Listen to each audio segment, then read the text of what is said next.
ये चाची के तरह होला, लेकिन जानते पानी लगा इंस्टाग्राम पर अम्मा जी के नाम से आईडी बनल बा।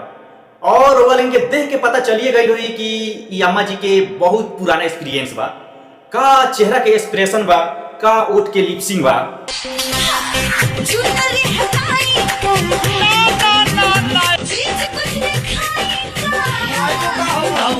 तो ये चाची के वायरल होके भूत सवार भइल बा, मतलब काफी गद्दर मचैले बारी इंस्टाग्राम पे।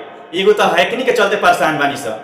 आंख में लगा के गोरी लेंस नीला नीला तबाह कैलू जिला, आंख में लगा के गोरी लेंस। अभी चाची के मतलब का जाने शिव चर्चा करे के उम्र में का भूत सवार भइल बा।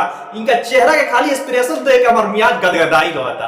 कि तारा मुंह में धराइला तो छटकता खाला मरत रहे दुनिया यही तो मिलता तारा यो तो कहता, मिलता तारा यो तो कहता खाला। बाप रे बाप।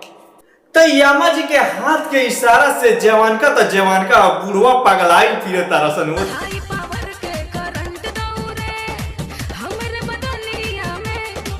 ए यामा जी रउआ बहुत गदर मचैनी, और राउर पूरा चेहरा के एक्सप्रेशन और ओठ की लिपसिंग हमनी बहुत अच्छा से देखनी सन और बहुत बढ़िया से गौर कैनी सन।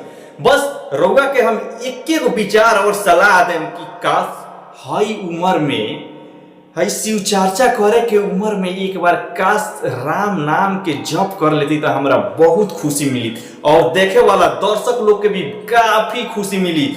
जय श्री राम बाबू। हर हर महादेव।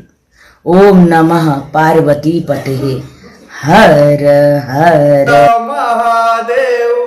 बहुत अच्छा लागल, ई बहुत अच्छा लागल। का हम कहनी रउआ क के दिखा देनी। तो रउआ लोगन के वीडियो कैसन लागल? अगर अच्छा लागल तो जरूर शेयर करी और कमेंट में आप राय विचार दी, और ऐसने वीडियो आते रही तो पेज के फॉलो कर ली। धन्यवाद।